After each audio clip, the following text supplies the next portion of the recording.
This is the Defenders podcast on TV Podcast Industries. This time we're talking about Miss Marvel, episode 4, Seeing Red. Nanny, why did you send this to me? Am I... A jinn? Of course. At least that is what my father told me. How are you so casual about this? I don't see what the whole fuss is about. It's just genetics. No. You're focusing on the wrong things.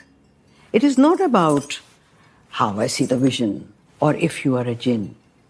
The important thing is that when the bangle was used the last time, it saved my life.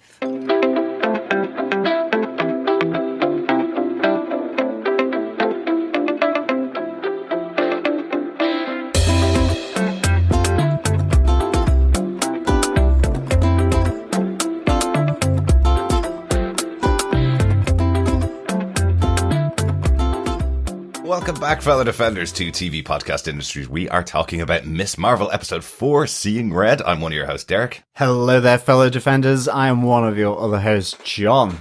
Excellent. We're going to be going into full spoiler-filled detail for Miss Marvel, episode 4 in this episode.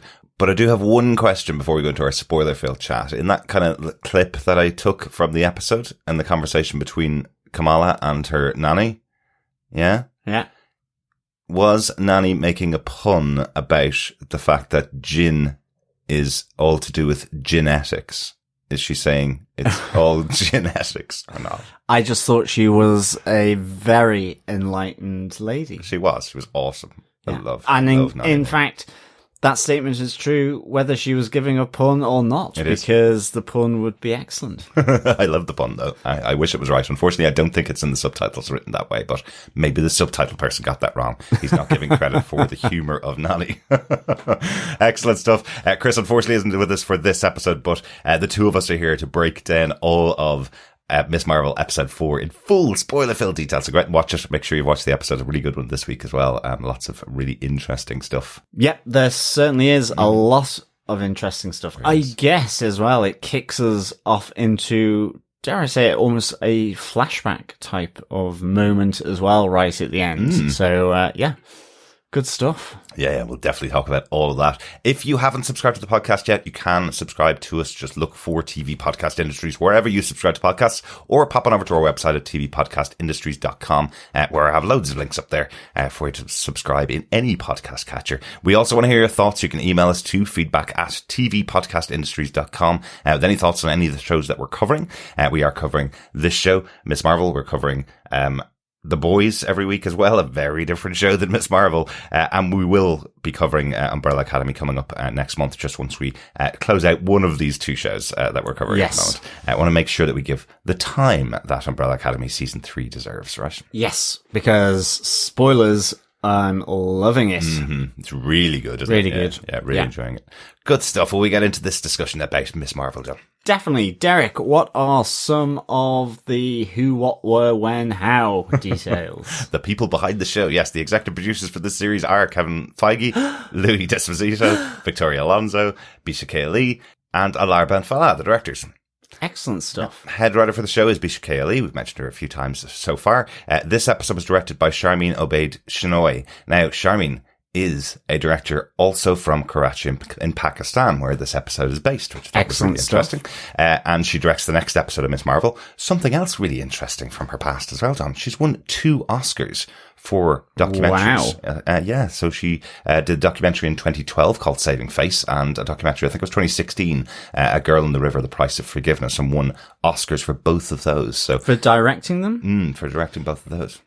Interesting. I mean, given Eternals had, by Oscar-winning director Chloe Zhao, so I think they should have opened up this episode of Miss Marvel as well by Oscar-winning director Sharmeen Obaid Chinoy. That would have been cool, wouldn't it? Would have been very smart. It would have been. Yeah, but very cool to have her on board for these 2 episodes. And again, one of the most, I suppose, one of the most celebrated Pakistani directors Yeah. Good stuff. Given 2 Oscars. That's awesome. The story for the episode was written by Sabir Prasada. The teleplay was written by Sabir, AC Bradley and Matthew Chauncey. We mentioned AC Bradley and Matthew Chauncey last week as being 2 of the writers on What If, and they were co-writers on episode 3 of the show. Yeah. But Sabir Prasada, we haven't spoken about him for a little while. And when I say a little while, I mean about 6 weeks. Yes. Because he was a writer on 3 episodes of Moon Knight. Exactly. I thought I recognised the name. My memory isn't going. See, John? I'm not going senile. The things I'm Hooray. saying are going into your brain, I think, is what you really mean. And staying, more importantly. That never happens after, 15 years together? I'm surprised at that, but excellent. So great to have Sabir back on board. And you can kind of see the touches. We're now in a foreign country. We have battles going on in the local city as well, within Karachi here. So interesting that he also wrote episodes that were based in Egypt back in Moon Knight. Yeah. So that's quite cool, isn't it? Good stuff. Excellent. Well, John, do you want to tell us what they gave us with your synopsis for Miss Marvel episode 4, Seeing Red? Sure. Following a hidden attack by the Jinn at her brother's wedding, Kamala Khan and her mother, Muniba, travel to Karachi to visit her nanny and cousins. Kamala is hoping to learn more about the origin of the bangle and her great-grandmother, Aisha, from her nanny. While there, she meets Kareem and Waleed, members of the Red Daggers, who protect the Earth from the unseen and the clandestine. Waleed helps Kamala to focus her power and teaches her of the clandestine's true plan, to break the null border between their dimension and ours. If this power barrier is broken, our world will be destroyed. After breaking out of the Department of Damage Control's Supermax prison, the Jinn leave Cameron behind, but also travel to Pakistan to find Kamala and retrieve the bangle. They attack the Red Daggers and Kamala in Karachi. In the battle through the streets of Karachi, 2 of the clandestine are killed along with Waleed from the Red Daggers. When their leader, Najma, faces off against Kamala, her weapon clashes with Kamala's bangle, sending her back in time to 1947 and the train that brought her Nani to Pakistan during the partition of India. Excellent. Now, I think that's what happened. We probably will only know next week for definite if that's exactly what's happened. Has she gone into a vision or has she gone back in time to 1947? At the moment, I'm just guessing, because of how the episode closed, that she's been sent back in time, right? I guess so. I think she seemingly has more agency in this moment. She's getting up on top of the train. Yeah. It's after Waleed has given us some further teaching on how to sort of deal with that power, but it comes from the clash of these 2 supernatural pieces of kit, effectively. Yeah. So I guess that may be one of the reasons for it as well. Absolutely. So we're going to have a bit of a Marty McFly situation. I think from Back to the Future. Well, and also, we do get that inscription on the bangle translated by Waleed of the Red Daggers, saying, "What you seek is seeking you." So, I guess there's an element here of cat and mouse or chicken and egg, or elephant and giraffe, whatever animal way you want to sort of deal with that concept. So, I've never heard that one before. No, I haven't either. I just made it up on the hoof. I might just use it from now on. Another animal sort of expression. I like it. Yes. So, there's that element here as well, which, does give the sense that Kamala has probably gone back to 1947. Yeah. Interesting stuff. We'll definitely find out about that next week. We're going to go into talking about the episode in full spoiler-filled detail. The way we do this for Miss Marvel is talking about our top 3 marvelous moments from the episode. So let's start out with our marvelous moment number 1. We are in Karachi in Pakistan. So Kamala and Muniba going to Karachi is our first point, really. Yeah, we certainly are. I think, interestingly, given what happened at the wedding, given that on the flight there is the suggestion from Kamala's mother that she places the blame on Kamala, it is also very interesting that she is on a flight to Karachi. But it is dealt with, she does, Muniba, her mum, does kind of justify it because her mother is insisting, her mother is older, and so for this moment in time to allow her to see her grandmother and her cousins, there is a truce here between the 2. Absolutely. And it is on the insistence of her own mother, Muniba's mother, Nani, that this happens. Yeah. So you can understand it, and it is dealt with very quickly and well, I think. It is, but I think as you also see throughout the episode, you do see that Muniba will do anything for her mother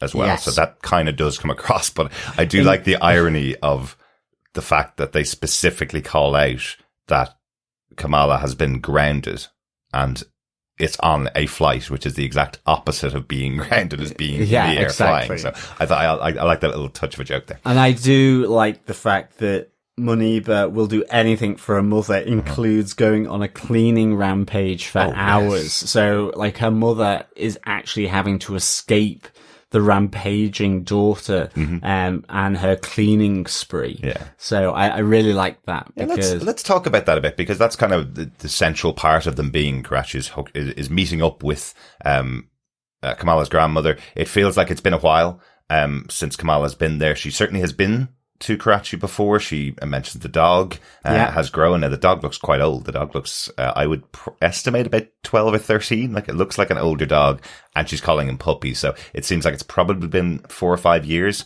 or more since Kamala had been there. She mentions the house looks much, much bigger than she remembers it. So maybe a much more distant memory. So they certainly don't connect as often as they'd like to, and don't go back as often. No, and I would say it's connecting mainly by phone. So it is all those things. But I think this whole time in Karachi is really good. It's really important. You start to get into, the nitty gritty of the Khan family's history here by coming to Karachi, seeing Nani, and and there's some great little moments in here between Kamala and Nani, Muniba and her mother, and then Muniba and Kamala. So all this generational talks and sort of the history of the family being sort of passed along, or the relationships between one another. There's that really nice moment from Muniba,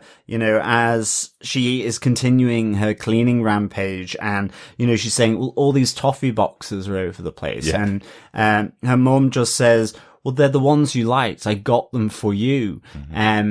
I've just eaten them because you've not most of the toffees. Yeah, because you haven't been back often enough. Exactly. And just the chat about why Muniba left to go to the USA. It was she just needed a change to get away, because they were being shunned because of the crazy theories of my mother, of Nani. Her dad left, and there were these crazy theories. It was affecting her, effectively, social circles and neighbors, and how she was viewed. And she just needed that change. And, she just say, when all I didn't need crazy theories. I just needed my mother. Yeah. So, really just nice characterization and defining that relationship, really as well. And more than that, because you would suspect by the conversations that Nani has with Kamala that she's telling her stories of the jinn. She's telling her stories of the things that her father told her, and of her mother, and the powers that they have access to, because she seems pretty plain and open with Kamala when she's talking to her about the history of the jinn and the genetics and the family. So I presume she had told that to her mother in the past, but Muniba is very strict and very straight-laced. She's not willing to take the flights of fancy that her mother were. And that does tend to happen in families, doesn't it? The most conservative parents tend to have the much more free children, and the much more free parents have very conservative children. And it seems that that's what's happened in this family. It's jumped a generation, and now we have a very flighty Kamala, who would seem very similar to her grandmother. Yeah, I mean, but also Muniba didn't have the bangle, as far as we know so far. Absolutely, but remember how we were introduced to Kamala in the first episode. She was head in the clouds, always thinking in fantasy land all the time. So she has that in her, where it seems like Muniba has fought against that. And I think that's part of that idea of her going around the house cleaning up and putting everything in its right place, which is very much Muniba's way of dealing with how she's grown up almost. She may have more of her father's side and personality. So I really like that. I love then how Maniba, though, after Kamala has come back from the beach bonfire, shares those toffees with Kamala, and just has the laugh about they're so hard, you need like strong teeth and certainly no false teeth for it kind of thing, So I really just liked all these different intergenerational chit chats that were going on between all the female members of the Khan family. I mean, the other one I really, really enjoyed was with Nani and with Kamala, where, Kamala is again almost saying, I don't understand everything. I don't really fully know, who I am or what I am, figuring this out. And Nani comes and says, my passport says Pakistani, my roots are Indian. And it's that people are claiming their identity based on an old Englishman fleeing from their country, referring to the partition. And, she just says it's a big education. Even me at this age, I'm still figuring these things out. Exactly.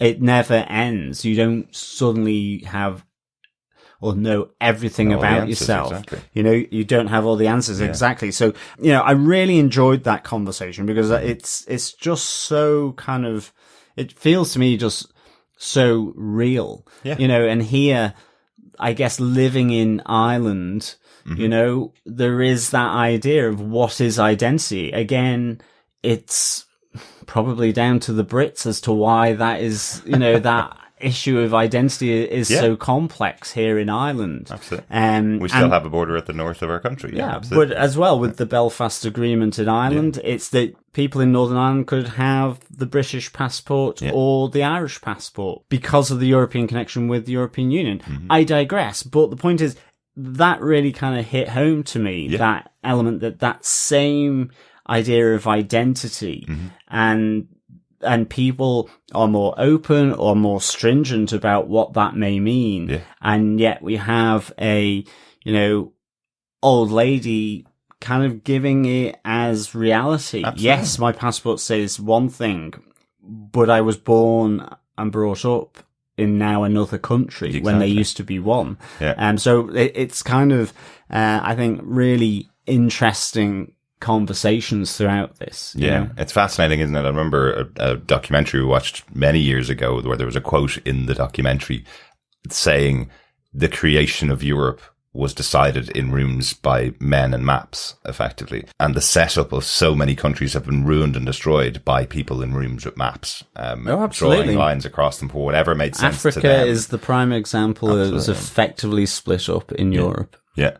Which is, it's so interesting that she's mentioning that. And there's a couple of other things that tie into this as well in the show, which I think are interesting. So you mentioned about her being Indian for her whole life and until she had to move to Pakistan, and now her passport says she's Pakistani. So that's part of it. We get the offer from Maniba to move her to America. So we now know that that's the kind of question that's going on in her mind. If she moves to America with the Khans and moves in with Maniba and the family, what does that change to her identity? She's now exactly an ex-Pakistani living in America. That's a massive change. So we know more about what's going on in this character's mind. I think this is such an interesting choice because you've just had a massive family wedding. The grandson in the family getting married, which she didn't travel over for. Also, the cousins didn't travel over for. And it would be just absolutely standard in a normal movie or a normal TV show to expedite that, mash it together and go, they all came over for the wedding. Exactly. And Maniba and Kamala went back. But what you're doing here is saying, we have one family, we have loads of people who travelled over, but they're not the only family in the Khans. There's more to learn. There's more behind them. And I think that's a really good impetus for the showrunner here to tell this really much bigger story about the wider world of the characters. It adds nuance, it adds complexity to the storyline. That is also important for this family and is more than likely replicated across a whole range of families that are split or separated because of migration, however that happens. So it's really important. Yes, it's only the Irish Sea, but my family's in the UK. Yes, that's a stone's throw in comparison.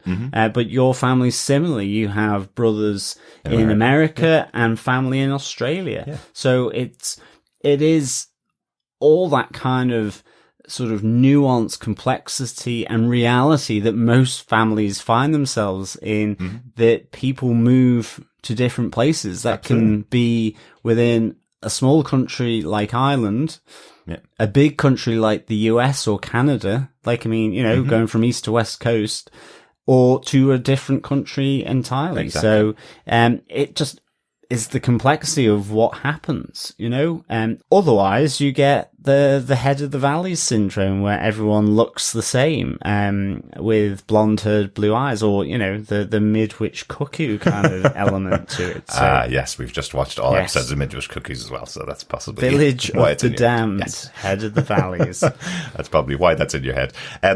One of the things I really like about this as well is this allows an opportunity for Kamala to be fish out of water as well. So we've had it focused on New Jersey. We've had it focused on Kamala and her friends, her little unit. Then we've had the family unit that's all around them, that we're all setting up for the wedding, all the Illuminantes effectively. And now we have this moment of Kamala being taken out of all of that to discover who she is. But the people surrounding her, she doesn't know that well. Yeah. She's making new friendships. She's dealing with new people for the first time that we've seen her in the series, really, trying to kind of make her own way, I suppose, which I think is a really good thing to do. If you're going to have a 6-episode series, you need to, put more challenges or do different things with your characters. So she could have been the local neighborhood Miss Marvel. But I like that already they're giving her another little adventure to have. Yeah, exactly. And I think as well, the adventure of these discussions, no sooner has Kamala arrived in Pakistan, she's met the cousins. I liked all that kind of little banter, you had about the dog, but it was her cousin who has grown taller, that he retorts back to her with, "You're still small. You haven't grown at all." You haven't grown at all. But, as well, it is going straight in with that chat between Nani and Kamala as well, because she needs to figure out, the bangle. What does it mean? And again, it's to Nani's kind of openness here, whether it's about the jinn, it's genetics. My father told me, or, just simply saying to Kamala, the 2 points that I thought were really, really nice, that she's focusing on the wrong thing, that the bangle was last used for good. Yeah. It doesn't necessarily have to be evil, because the clandestine have said, what they're going to use it for is potentially evil by trying to rip it away from it, as far as she knows at the moment. But also, in terms of trying to figure out the bangle, Kamala just says, "I'm breaking more things than I fix." And I loved the response. Nani says, "When you have lost what I have, you learn to find the beauty in the pieces." Which, yes, love it. As you see all these different pieces from her history that she's drawn, or the photographs that she's kept, or the little trinkets in that room of hers. And I thought that, that, to me, immediately says Nani is an open and positive person. Yeah. Yes, she's fought through adversity. She's had bad things happen to her. Her own daughter has left to go to America, hasn't got that connection there. Yet she's able to keep that positive view of, but I still love my daughter and her children, or whatever pieces of her. And I see them when I see them, and so on, So I think that's, I thought that was really, really good. I think there's some really nice sentiments, that are coming from this family, whether it's in America or in Pakistan. And it's, I think the Khan family are just awesome. And that's part of what I'm loving about the show. I'm loving seeing their family and what's going on and what they've been through now that you begin to learn from this episode. Yeah, I think it's really good. Another great character to add to the cast of wonderful characters we've seen in the show so far. The only other thing I wanted to talk about in this point before we move on is just the city of Karachi and how alive it feels. This was all filmed in Bangkok in Thailand, as far as I'm aware. But again, with a director from Karachi, I'm sure she was choosing angles that felt like home a lot and choosing places. It really felt like a vibrant city. I loved seeing it on screen. Really, really interesting place. And I love just those little touches of how different the culture is for Kamala as well. You know, the idea that they went out for dinner and they couldn't eat inside because Kamala was wearing a pair of jeans, which is just standard dress in America, you know. And that those jeans were making her absolutely sweat, you know, to high heaven in the heat. Yes. The wrong choice. Was it the jeans or the food that she had to eat? Was it the food? Exactly, yeah. I love, like, you know, the bartering element to it as well. Where, you know, I've been to places where, you know, you've been told, oh, you should barter, and then you realize what you're bartering is something from 30p down to like 20p, and you're like going, okay, this is just crazy. Here's the full amount. Exactly. And I like that they actually kind of address that, you know, with, I want 1,500 rupees for this Polaroid. Yeah. And I'm not going to budge on it, you know? Yeah. So I really kind of like that element of not budging for the bartering. Yeah, it was really good. Really good. I really enjoyed these moments in Karachi. So I think we're staying in Karachi maybe, with some of the cast next week while Kamala's in 1947, potentially. But hopefully we'll see more, of Karachi the rest of the show, because it's a really good location. And we got almost like a travel documentary at times, seeing loads of different places there. We see the beach, we see the city, we see the club where they go to eat. You know, we see the skyline as well in that great discussion between Nani and Kamala on the rooftop. I thought that was really interesting. It was really cool. So yes, thumbs up to Karachi for me. Absolutely. And I think it was really good, or this is what I'm assuming anyway, is that the title Miss Marvel was also in Urdu as well, in the opening credits. That's right. Again, I think flashes of it on the graffiti in the end credits. So not just that, the scenery was changed from New Jersey, which we've seen for the first 3 episodes. Yes. It was all changed to Karachi scenery for the closing credits. Which, another great touch, showing it's almost a different show for this episode, which is really, really good. So it was really, really good. Yeah. Let's get on to our really good, marvellous moment number 2. Really good job. Where we are meeting the Red Daggers. Yes, another bonbon for Kamala to get her teeth into. If the toffee isn't too tough, I guess. I like it, John. I like it. Yes, another... are we on to a love quadrangle now? I guess so. Yeah. I guess I would be if I was in Kamala's position. Absolutely. Yes, Kareem here. Now, there's a slight disconnect here, exactly on the Red Daggers for me, because I'm not sure this is fully explained, but in comic books, the Red Dagger is a character. Yes. One character. Here, Kareem seems to intimate that the Red Daggers is a society. And then Waleed says, who's the leader of this group, says that when they wear the scarf above their face and take on the role as a protector in the Red Daggers, they are the Red Dagger. Yes. So I'm not too sure how that works. I think I've got it right though. It's a society who are the Red Daggers, and then they have a Red Dagger that goes out and fights. Yeah. So I think, Waleed was intimating that actually, Kareem is the Red Dagger because of the red scarf that was over his nose and mouth. Yeah.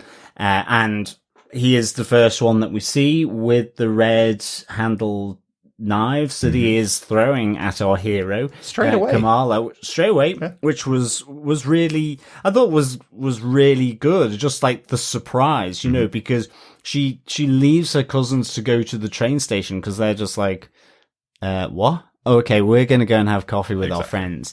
Now, in fairness, I'm with Kamala here. You'd be at the train station. I would be at the train station as well. They're really, really kind of interesting places, dare I say it, for people as much as the locomotives. Okay. But we do have a lot of photographs of train stations across we Europe. will leave that there, of course. We'll park that for some other time, I'm guessing. The train podcast. The train podcast, indeed. Or the light railway podcast. Anyway, all right. Enough. Stop it, John. Stop it.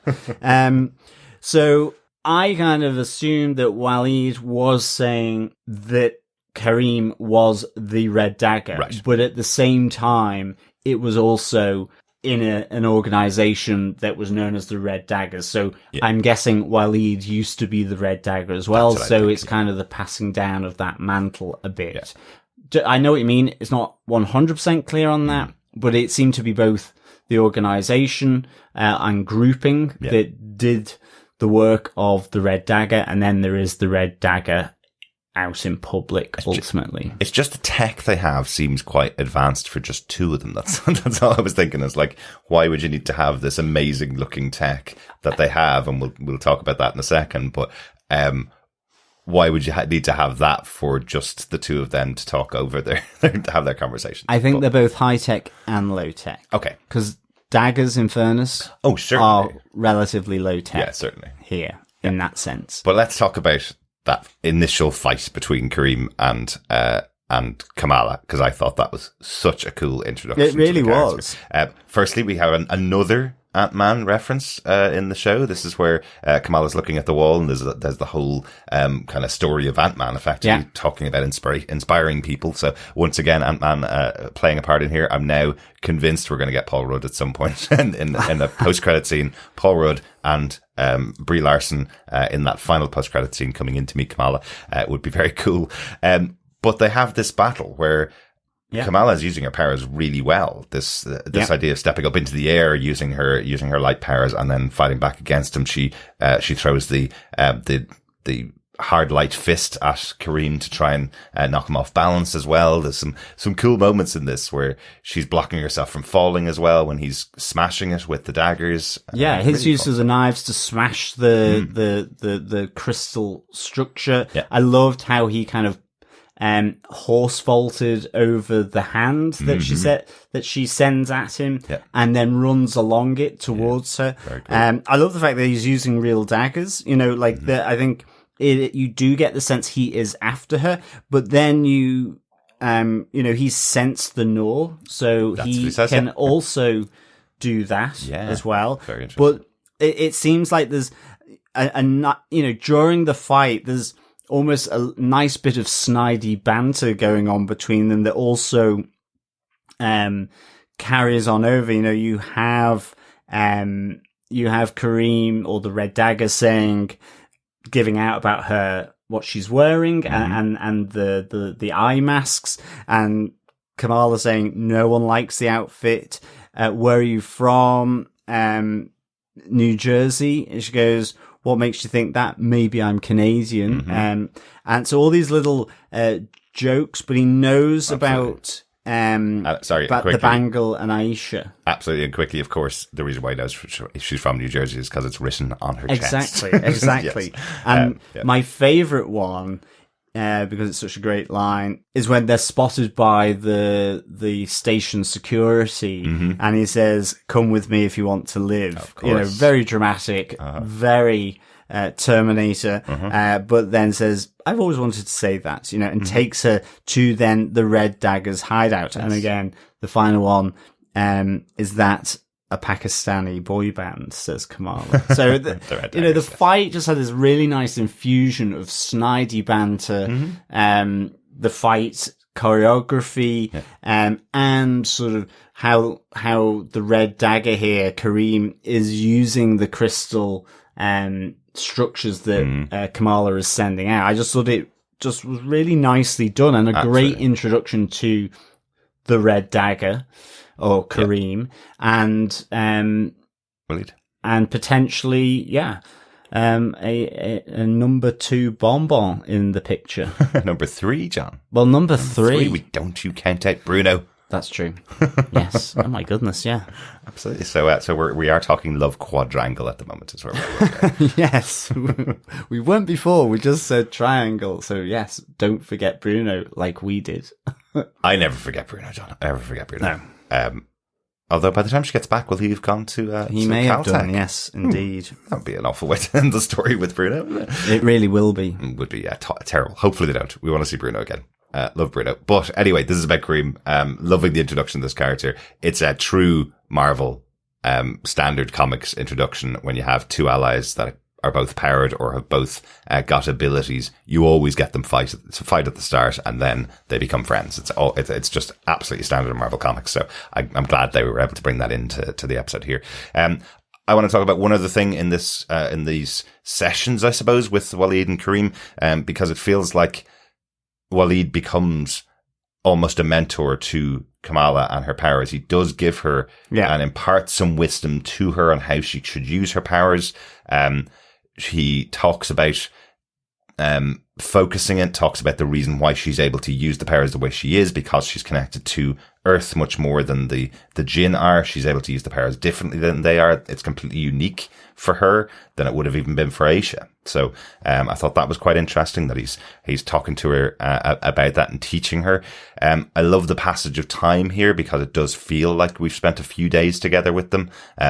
We've certainly seen her with Kareem outside of the times they've spent together teaching and learning with Waleed. Well, there's the beach, the Red Dagger beach bonfire, yes, where they, have the nickname thing where Chemo or Kareem, also mincemeat. And then we get, Kamala's nickname of Sloth Baby. Yes, we do. Which we got from episode 1 as well. Well, it's a little hint to the pub quiz from episode 1. Yes, thanks, John.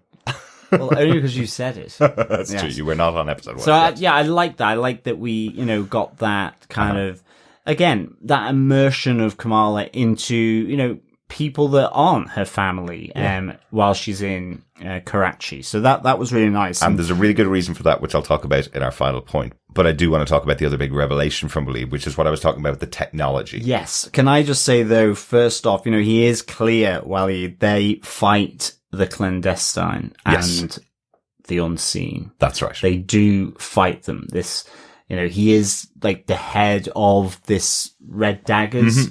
And the actual, the headquarters, I thought was really, really cool, actually. Hidden behind a cooker in a restaurant. Loved it. I just loved the patterns and the lighting and everything. It was really good. Yeah, it was. It was awesome. He also points out that anybody that would have been in the area who has powers would just be called Jinn. So Jinn's not really the term that he would use to describe the clandestine. That's something interesting because they've used that terminology. Kamala's grandmother's used the terminology of Jinn, but he's kind of saying, well, actually, even if Thor landed in the Himalayas, he'd just be called Jinn. It just means and he powered even points to Kareem as well. So, Kareem certainly has knife abilities. He can sense Noor. He can sense the Noor, yes. So, who knows where that power may or may not sort of reach. Yes, exactly. But what Waleed reveals is the plan of the clandestine or the Jinn is to get the bangle back and break down the border between the dimension they come from and our plane, our land, effectively. So I like that there's a connection there with borders because we've had that conversation from Nani that, the idea of putting up a border between India and Pakistan completely changed her history. Yeah. And here we have the Jinn trying to get back to their dimension, and the border between the two is the Noor. So, so they've also been affected by borders in a way. And it would unleash their world onto ours, and there will be nothing left, says Waleed. So, it's pretty serious stuff. Yes, it is. That's our world-ending event. Exactly. Yes. So I think that's a very big reveal and very cool reveal. I really like the technology that they used there. I did actually. I thought it was really good. I mean, I think it because of the map element to it as well, and the room, it felt both high tech as well as then being maybe possibly a little ancient. I mean, I was thinking, because it looked like sand coming up, and I just wonder whether it's the fact that CGI now is so good that it looks really technological when maybe it wasn't supposed to be. I don't know, you know? Yeah. But it was more like it was generated out of a flowing dust, almost within a glass cabinet. So kind of like the Black Panther stuff, the opening of Black Panther. Yeah, exactly. You know, something along those lines. Okay. So something a bit more organic in terms of the technology. So, I kind of like that. Mm-hmm. Yeah. Very cool. Very cool. That's kind of it for me for the introduction, I guess, of the Red Daggers of Kareem and Waleed, because we'll talk about them a little bit more in our final Marvelous Moment. Is there anything else? No. I think we should get on to our Marvelous Moment number 3. Yes. Battle with the Jinn. Battle with the Jinn. Well, that's another podcast as well. And Battle for the Jinn could be another podcast as well. It could be. If it is the clear liquid we're talking about. But Battle here, for the Jinn and Tonic. Yes. We do have the battle with the Jinn, with the clandestine. And interestingly, let's just speak about how they got here, because I have to say, it was very quick, I thought. Well, certainly when I first watched it, it was a little dark because the sun was coming in, so I didn't really catch most of it.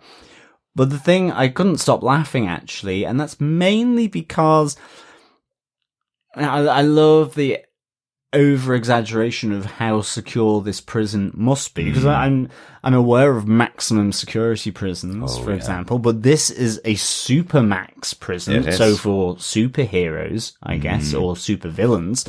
And also then we have Supermax, which is a burger chain here in Ireland. So I was like, oh, it's a burger prison. Is it like Hamburglar would be in there, for example. Would be, yes. You know, and then so I just had way too many things going on in my mind as soon as they flagged up DODC Supermax prison. Well, the real comedy is directly afterwards, when you now have people that they know are superpowered beings in regular pairs of handcuffs hanging out of pipes above, and that's pretty much all the security they have. I know they have a gun that can knock them out, but they didn't seem to be under too much. It didn't seem to be that supermax as a prison. Like, you would be almost expecting handcuffs a la Doctor Strange from the Multiverse of Madness that he wore, you know, something like that.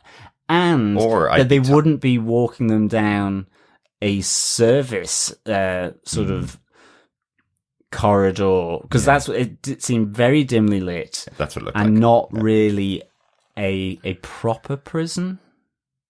Or if it was, the prison was actually above them and they were walking through, which I don't understand.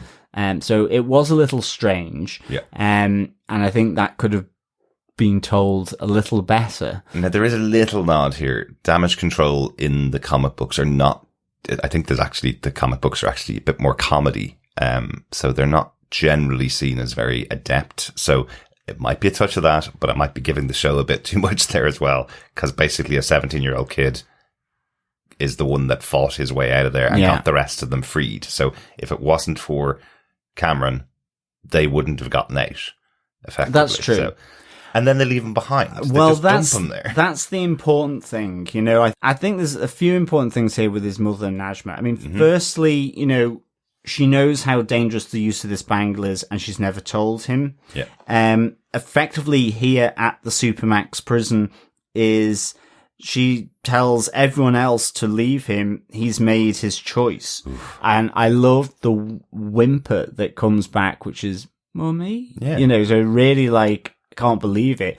You know, he feels that betrayal. I wish they'd kind of almost lingered a bit more on him on that, actually. Yeah. But also just the recap at the start of this episode, just in terms of reminding us that she says to Kamala, why would I help people that have betrayed us? Exactly. Whether that means Kamala or potentially Aisha, her great grandmother. So, and Cameron now. And Cameron. So, you know, this is not looking good for Cameron. I mean, did he even get out? I'm expecting he will. I think he got out. Yeah. But nonetheless, his mother is fairly, shall we say, objective and distant about him. Well, exactly. Or, you know, her true colours are finally being revealed to him. Yeah.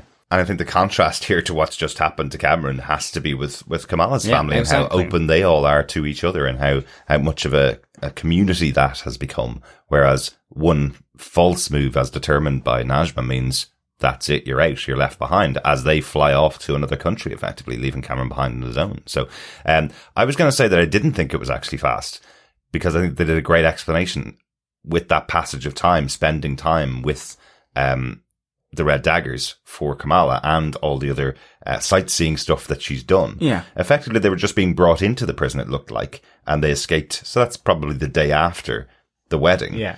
And then we have a couple of days passage or a week's passage almost, and then they've arrived in Pakistan. So that moment of they've arrived, surprise, doesn't feel as quick as it may have looked on screen because we've had that passage of time with a full experience of what Kamala's gone through in Pakistan. Exactly. I think as well, just one final thing of the crazy thoughts running through my mind. I don't believe that's right, John. With Supermax Prison there was a UK quiz show in the 80s where they had Supermax games. So again, don't put up trigger words to me because then I will think about various I was blank things. as he blanked. John. Exactly. Wow.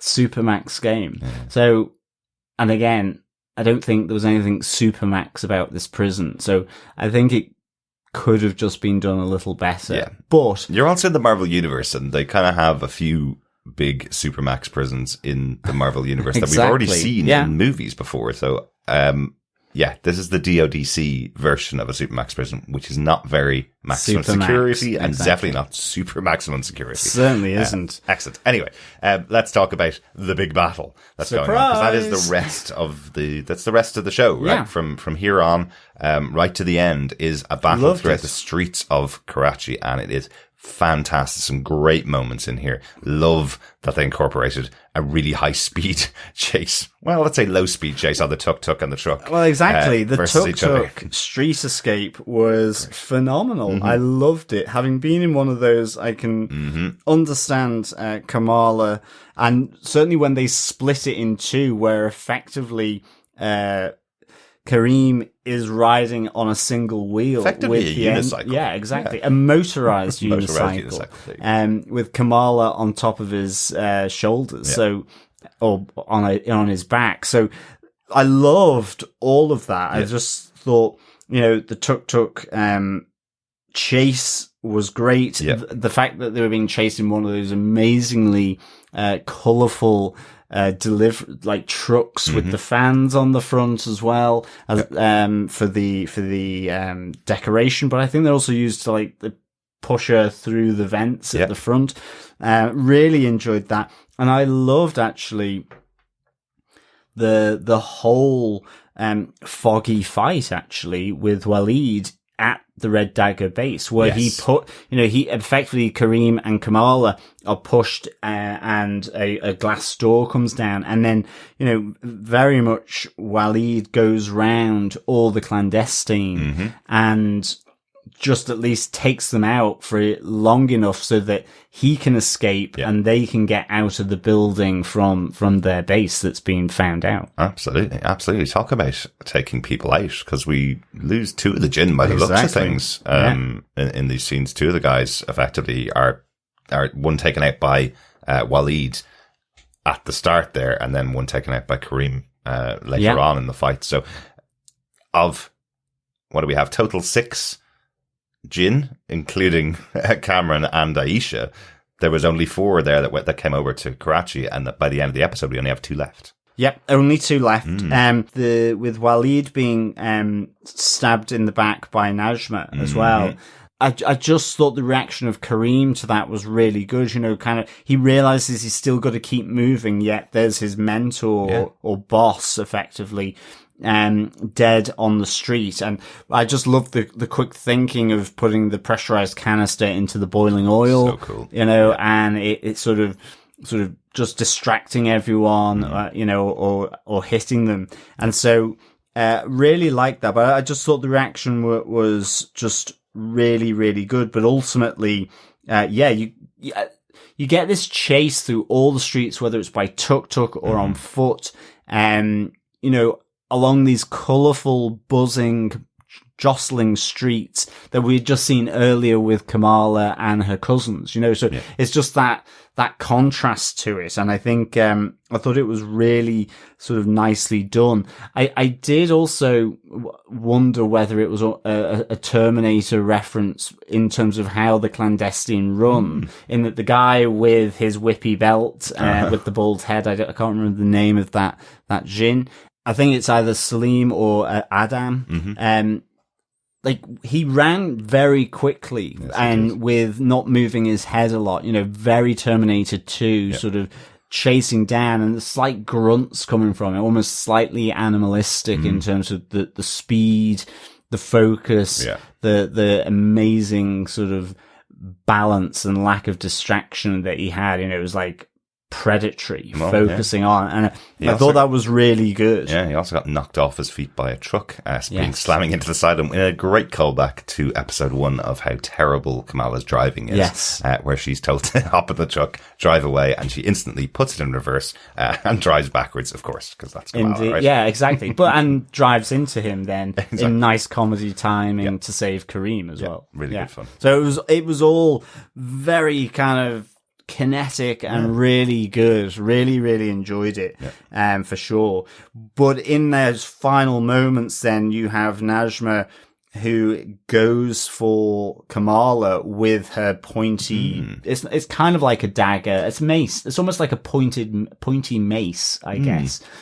But in so doing, I was trying to work out how to describe it. Yeah, because it's got a knife on both ends and the kind of handle. But it's more like a point. point. It's more like a rounded point, and it seems heavy. It's like a pointed mace, I think. But or a two-ended dagger, I guess. And in defending herself, the two strike, and we get this,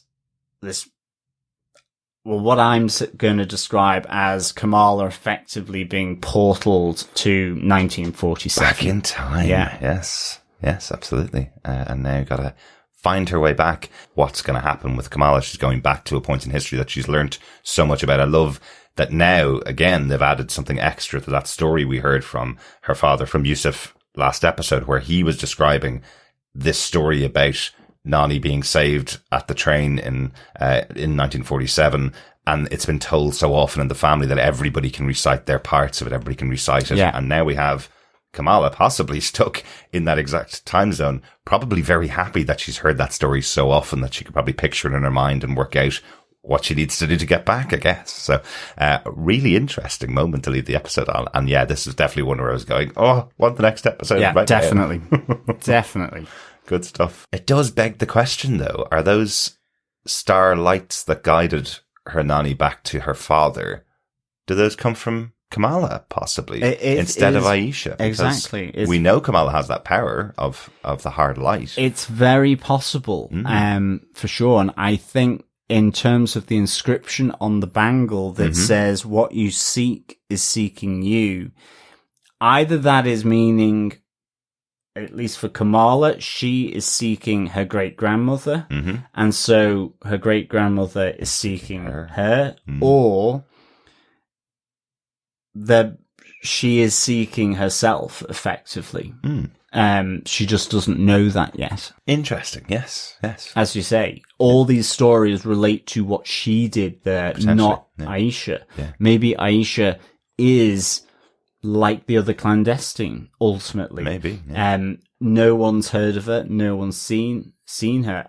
Although Waleed does know about, and the Red Daggers know about her story. They do. And I got the feeling they said that she's different to some extent. I don't know. I mean, it's not that they said she was good or they revered her, but it felt like there was something there that's why the Red Daggers formed. I get what you mean. It goes back to her story as to whatever that is and whatever we'll find out about it. It was something like anybody who has Aisha's bangle it's someone that we feel positively towards, I guess. It was something that it wasn't very committal of them, but it didn't feel like they were saying that Aisha was a bad djinn like the clandestine. Yeah, exactly. Like I mean, I don't think it was said as explicitly as that, but there was a Should feeling take that that the out. story of Aisha is what helped form the Red Daggers, and maybe that because she was the one that said what they were looking to do to break the Noor barrier between the dimensions. Yeah. But don't know for sure. Yeah. Just a working theory. Not sure. I think that's it for our Marvelous Moments for the episode. Everything that we normally cover off in there. I think we've covered pretty much everything there. Anything else from the episode you wanted to call out as well, John? No, nothing from me. Yeah. Okay.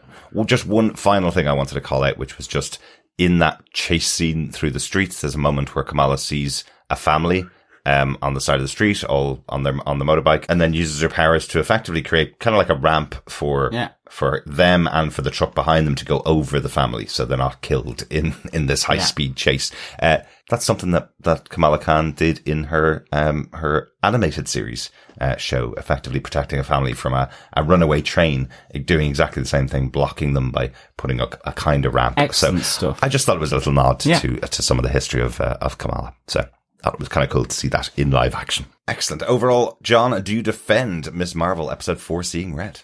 I really, really do. I give this 4.5 flying red daggers hidden teddy bear out of 5. Okay. I really enjoyed seeing the Karachi side of the family and all those different conversations. It just layered in so much more characterization, complexity, context, history to this really wonderful family that we've seen as well in the first 3 episodes in New Jersey.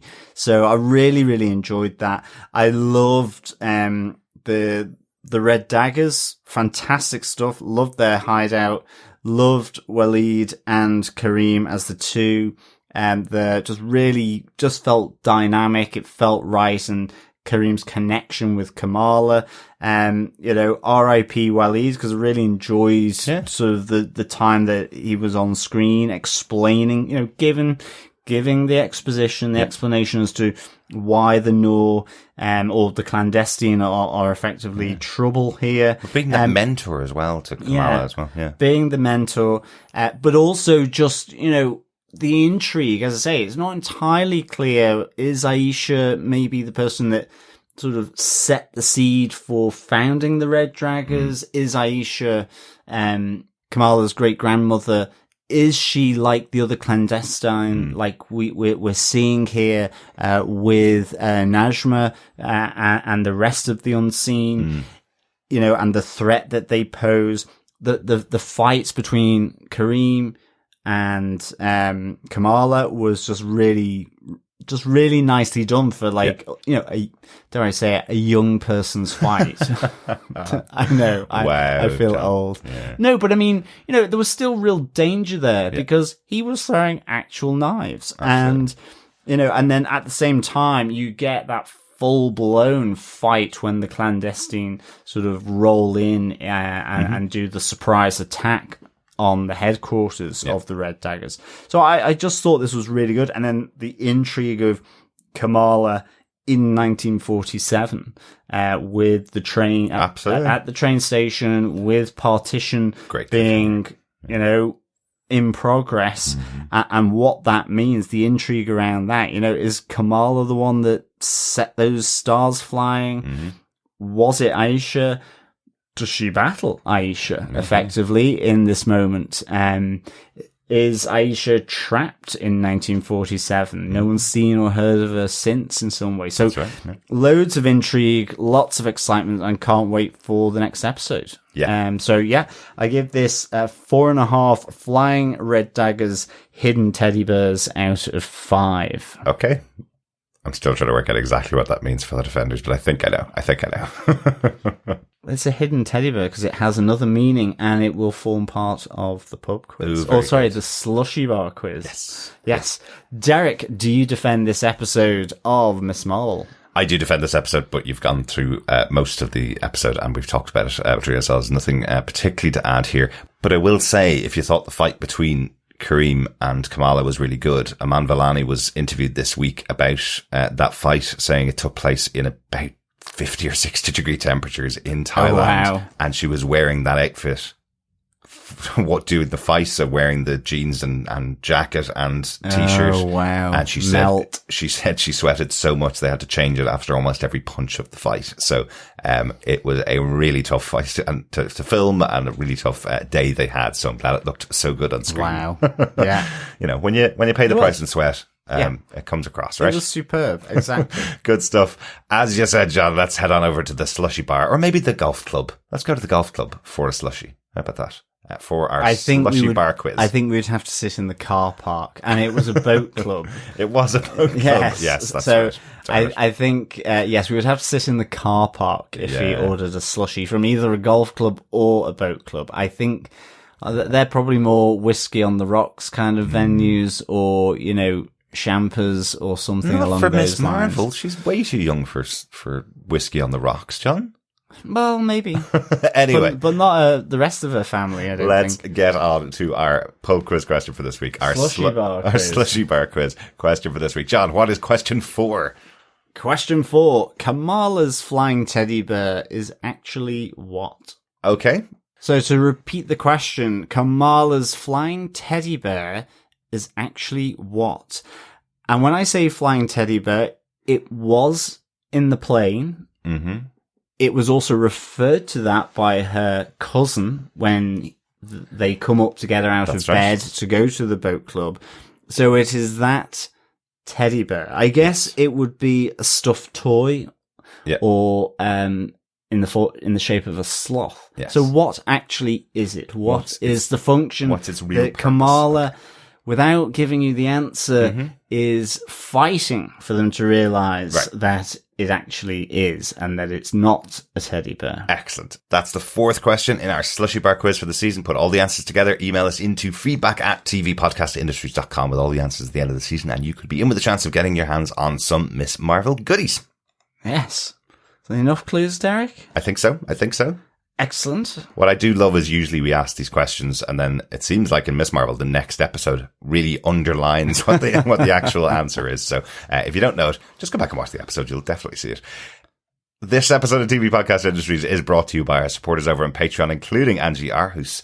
Thank you so much, Angie, for your support. Yes, great stuff. Thank you, Angie, for the support you give us. Really appreciate it. Absolutely. Also, fellow defenders, you can support us monthly for any amount over on patreon.com/TV Podcast Industries. Or if you would like to support us with a one-off donation, you can also head on over to buymeacoffee.com/TVPI, where you can buy us a coffee. And of course, remember, importantly, that you can support us by subscribing to the podcast and sharing it with friends, family, or flying teddy bears, you name it, because sharing the podcast is, of course, sharing the love. Absolutely. And some more love that has been shared, which is feedback.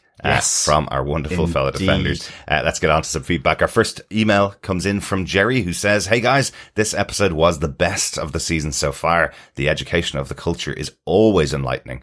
We learn more about the relationship between her mother and her grandmother. I have questions though. Does her mother know she is a jinn, or has she dismissed that into the fantasy that her mother tells her?" Interesting stuff there, Jerry. I wonder the recognition of the bangle in the box that was sent over. I think Muniba is hiding more than she's letting on. I think in particular, you know, she is aware of the crazy theories, as she says. So it's not like she's not aware of that. And I guess she's maybe suppressing it because if it is the case that, you know, as she says, she just needed that change because people were shunning her, looking at her strangely, needed to start that new life to escape that judgment, or from the community.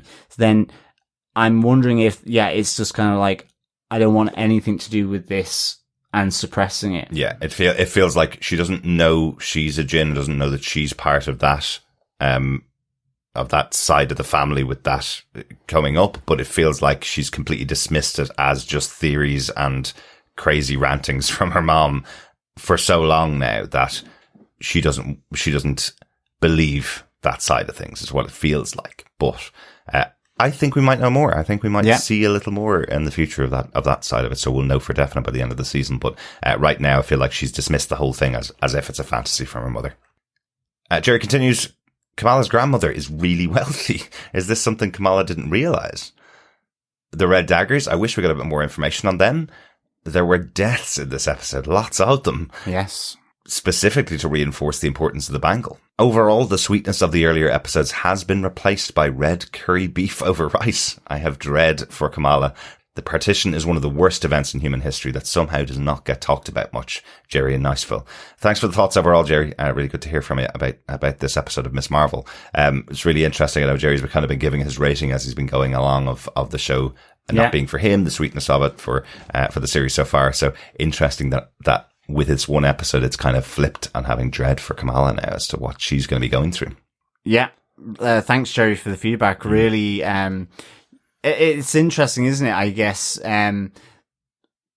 it could have been that the wealth that the family had whilst they were in India before partition, they were able to bring enough of it back to establish, the house that they do have, because it is a big house in Karachi, for sure. Job, I think maybe with Kamala, it might be more that she was a lot younger, back when she last visited, and maybe, I guess whether families understand at certain times whether they're wealthy or not, or, poor or middling or whatever it might be. It's difficult. It's only other people that really tell you that, unless your parents are saying, we're poor, we can't feed the kid. Do you know what I mean? It's like, it depends, I guess. I think the boat club. They're from rich part of society in Karachi. If they're at a boat club, absolutely. So definitely interesting and absolutely right. I mean, the partition resulted in so many deaths on the basis of. I guess Nanny sort of says it best. An old Englishman fleeing the country once.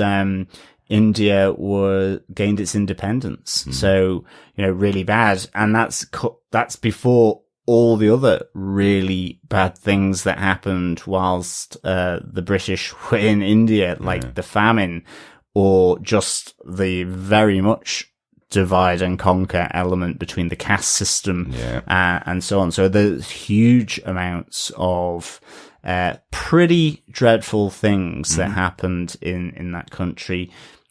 Along with Kenya, along with Ireland, you name it, in Australia, in Canada, dare I say it, attitudes towards Aborigines or First Peoples didn't materialize out of thin air, I guess. That's true. Thanks so much, Jerry.